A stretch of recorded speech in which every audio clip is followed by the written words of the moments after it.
Hey guys, I'm joined with the guys from Fierce Mild. How are we going, guys? Very good. Yeah. Fantastic, awesome. It's a busy time with you guys because you've just released a new single, been recording the new album, you've got your own mini festival coming up as well. How's the last few months been for you guys? Busy times? Hectic. Yeah, really busy. We also had a tour in between that time as well. Yeah, just to add some stuff on top. Yeah. Definitely. Well, we'll talk about the music in a moment, but coming up, you've got the Stargazed Video Art and Music Festival. It's the second one. You did one last year. How does it? Well, I guess explain a bit of it to the people watching about what it is. Well, it's about sort of bringing together the two elements. So the video art element or the visual thing, and the music. So, and sort of. Broadening the way that you listen to music and the way that you view art. So taking art out of a gallery space and putting it on stage, and then transforming a stage into a sort of gallery. Gallery. Yeah, more like a performance piece, or like there's an installation in which the band sits rather than just a stage. And this is the second time you've done it, because last year you did the first time, and now you want to sort of make it a lot bigger. How have you sort of looked at, well, maybe not improving, but enhancing it for the second year? Well, I think this time around, rather than just putting all the art that we had together in just one big slab, we've actually paired artists together. So one particular visual artist for a band. Okay, fantastic. And it's a lot more planned out. Great. And why did you decide to, I guess, do this in the first place, the festival? I guess to showcase, like, we play with a lot of really bands that we consider really good quality bands, and I guess we wanted to kind of give them a platform and showcase what they can do, and then also kind of change the way that people see performances by combining the two mediums, just to try and engage the audience a little bit more and kind of immerse them in the experience. And what's your reaction been from the audience to, I guess, the visuals and the songs? Yeah, it's been. I had really someone good. the other day tell me it was their favourite gig of last year. So fantastic. Nice. Awesome. So and bigger and better this year. And more interesting venue, I think. There's more space to play with. So. That's right. It's at Shadow Electric on April 9th. So tickets still available. So we'll get people to go down to that. Now, talking about your new single, that song you never wrote.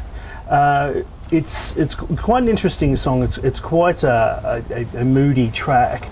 Can you take us a bit behind the writing process behind that? Yeah, well, it's gone through a bit. It's gone through a lot. Yeah, it almost sort of lived up to its name.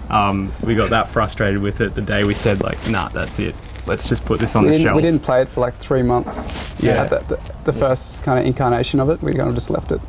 And then, it was sort of brooding, sitting on that and sort of being frustrated, and then eventually it was just like, oh, this hook just came through. Yeah. And lyrically it's very much about that sort of writing, the ability to, through not acting or doing anything, you can sort of fade into out of existence, I guess. Yeah, and so the struggle that you had with the song, did that, I guess, help in the writing process eventually in the end?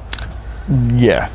By being able to kind of disregard the bits that we didn't want, after a period of time, we were able to take what we did want and really evolve on that. Because I think if you play a song the same way for a while, it's hard to kind of break free of that, and kind of shed it away and kind of remake it. So when you're doing something like Stargazed, would you sort of adapt it to that live scene and with the visuals, or are you going to pretty much keep it as it is with the recorded version? No, it's very much about intertwining the two. So, there's a theme around each song that we want to build through the visuals and through that song, and the song takes center stage. But what comes before and after is very much, it's related, but it's not necessarily what you'd hear on the record, for instance. Fantastic. And you guys have just spent some time up in the country recording your debut LP. So what's the concept behind this album that we can sort of expect? general concept. Yeah. It's a bit too broad. That's yeah. It's an evolving concept. It's it's very much about having a connected narrative and a lot of things that Similar to the live set, really. To the way we play live, where it's kind of there's like a story arc to the whole performance. Yep.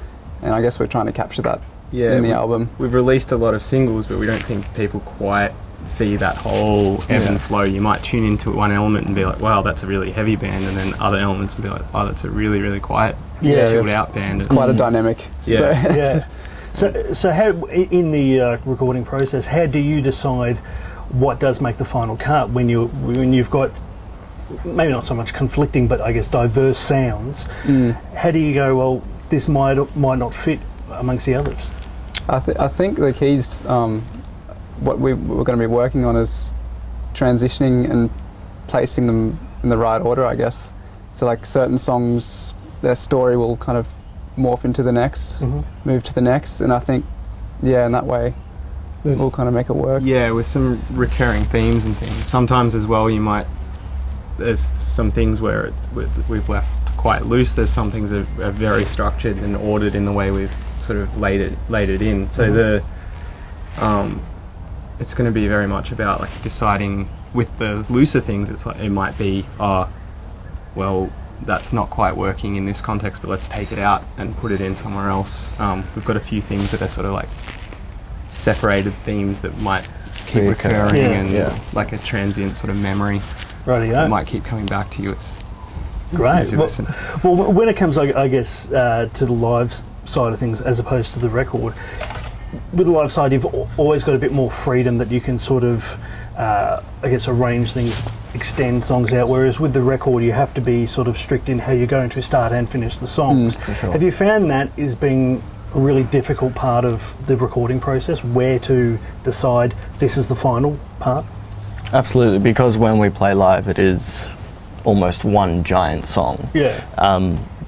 Defining where one ends and where one starts is quite difficult. Yeah. But I mean, at the moment, the things that we have recorded are defined. It's the bits that are loose, that was Troy was saying, that we still have to play around with. And it's, there's going to be a lot of chipping away over time, I think, and just a bit of work. A lot of soul searching doing. It'd be a fair bit of work. Yeah. What is the plan, I guess, for the rest of the year? So you're looking at releasing later half of the year the LP. Are we looking at doing some national touring around after that, or what's sort of the plan when we release the album?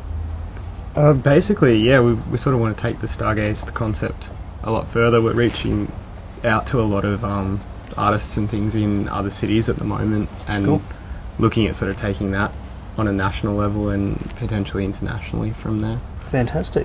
So you've had a lot of good reception from other artists who want to be involved in the project? Yeah, we sort of run into them through touring. Like we dropped into a gallery in Fremantle and there was an artist there who was sort of like keen to collaborate, and you meet people along the way and reach back in. Fantastic. Well, guys, looking forward to the LP. Congratulations on the first single and the upcoming Stargazed Festival. Sounds great, and all the best for the rest of the year. Thank you. Excellent. Thanks for having us.